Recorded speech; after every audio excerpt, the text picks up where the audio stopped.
Good morning, YouTube! Welcome back to the Adventurer's Tome Guide. I am Aegis, and today we're going to be finishing off the last leg of our journey in the continent of North Vern. Now, we last left off in the Parna Forest, and today we'll be continuing into the final zone, the Vernese Forest, as well as going through all of the cooking and finishing up the little bits that we have left to do to complete our tome.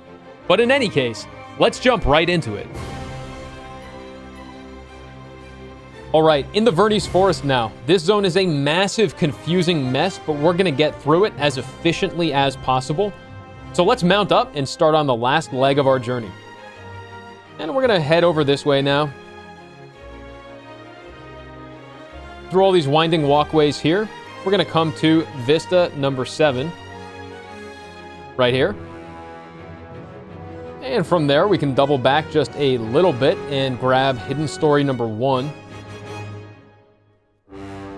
That's right here. From there, we're going to take the pulley down into this lower section. Mount up, and there's 2 more Mokoko Seeds all the way over in this corner up here. Right here. And 1 more, as you can see, at the end of this rock hand here. All right, with that out of the way, we can head all the way back the way we came. And keep heading down this way. All the way in the corner right here, there's a secret jump. Just kill everything in the area and it will open up. And there we go. We can climb up the cliff here. And there's 1 Mokoko Seed. And right below it is number 2. Alright, with those out of the way, the game does not give us the option of heading back down, so we do have to triport back. And we're going to mount up once again and head over to the same area that we were just in.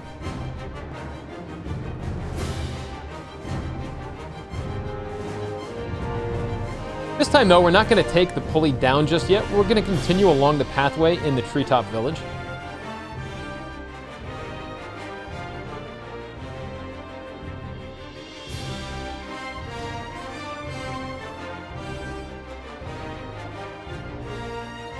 And there's Elite Monster number 9 right there. All right, now that we've got that done, on top again, we're going to head over to this dead end right here, which can open up with the Forest Minuet. And there it is right there. Just play the Forest Minuet. That will open it up, and we will access 2 more Mokoko Seeds. And there they are, right there. And right there. Okay, triport back once again. All right, so from here, we're going to head out a different pathway this time.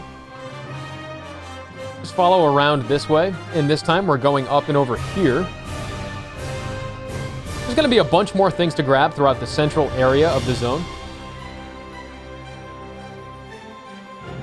And grab the next Mokoko Seed right here. And from there, we're going to head back up and over this way. And we're going to take the first tree crossing into this area right here. But we're not going to drop back down just yet. And we double back and head west now over this tree crossing right here. And from here, we can now take the pulley into the lower area. All the way down now in the fairy village, right here in this flower garden, there's 1 Mokoko Seed. All right, now we can mount back up, and we're going to head down and around this way. And all the way over here is Elite Monster number 10, right here. All right, and with that done, we can triport back to the headquarters. We're going to head back the exact same way with which we came. All right, and back in this section once again, we're just going to circle around, and this time we're going to take the closer pulley into this lower section. And that's right here. We're just going to head down and over into this area. And right up in this little alcove up here is 1 more Mokoko Seed. So from here, we can triport back once again. And this time, we are finally headed a different way for once. We're going to head down and out west this time. So we're just going to follow this winding pathway down and all the way around outside of the Ranger Outpost. And through the winding forest here, and just up ahead, we're going to come to Vista number 8. And there it is right there. All right, from there, only a few more things to grab. We're just going to triport right up to the North Fold. And we're going to mount up and head clockwise around the outer perimeter of this entire region. And that will get us the last few things that we need.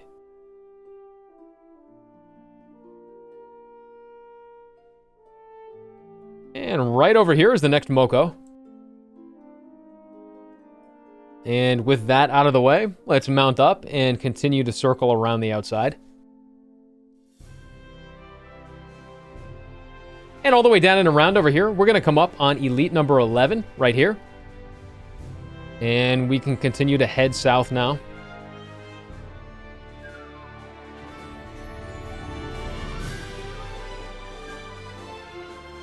And headed into this region right here. There's Elite number 8.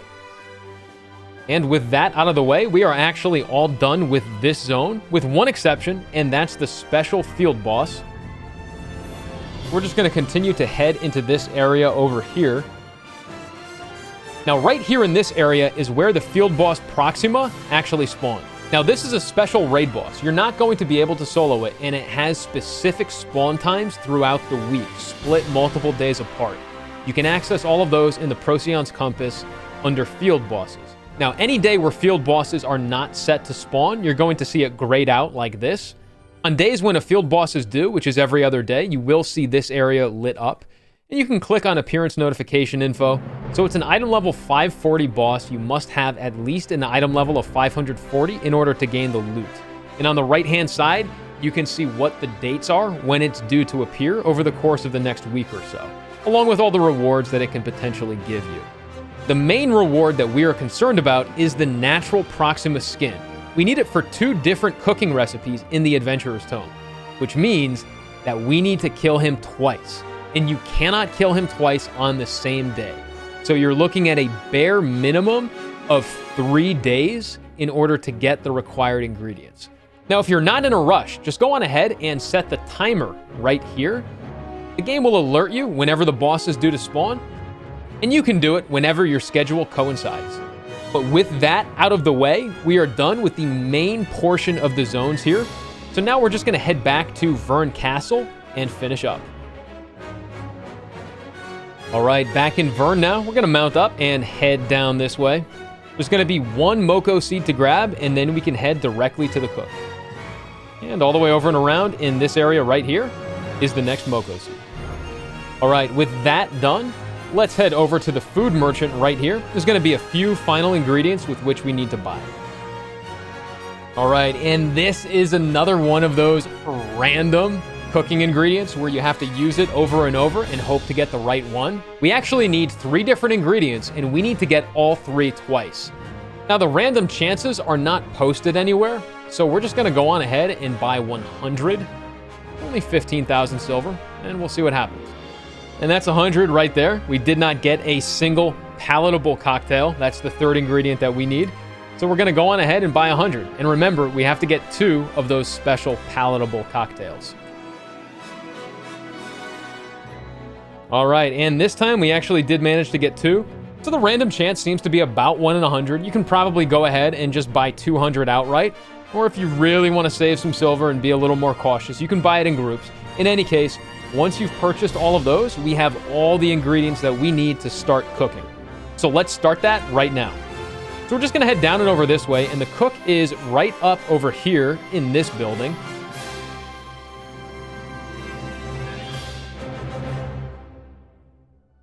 And you're just going to craft up everything that you see here. Keep in mind, the mushroom stew, I actually grabbed 2 mushrooms. You only need to craft 1. So let's go on ahead and do that right now.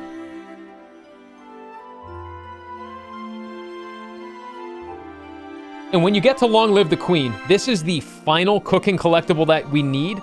Only craft 1. If you craft 2, you're going to have to get all the ingredients all over again and use them individually in order to fill out your Adventurer's Tome. All right, with that out of the way, we now have every cooking collectible that we need, so we can just fill that in right now. All right, and with that, we are now done with the Adventurer's Tome guide for now. Once again, like always, the collectibles that you see up here are strictly RNG drops from any mob that you kill in the zone. Higher rarity or more difficult mobs have a better chance of dropping any one of the collectibles listed, but even the easiest, most basic monster still has a chance to drop something like the encrypted note. Now, if you don't want to sit around and kill monsters for hours, the only other way to do this is to buy them off the marketplace, which, if you have a lot of gold, is not a bad way to go. The price is coming down every single day, so if you have the patience, you can also wait until the price bottoms out at 1, which some of these collectibles already are currently due to bots. The first 3 or so right here, you can pretty much buy each individual one for a single piece of gold, and you could fill them out if you want to. Otherwise, if they're not that cheap, just wait a little bit and the price probably will come down. The final bit, of course, is rapport. We need to max out rapport. We need to hit trusted status with all 6 of these characters right here. And some of them, especially Queen Elin, can take weeks to actually max out if you're not whaling. But you will want to do that eventually, regardless. But with that, we are now done with North Vern. Next up is Shoeshire.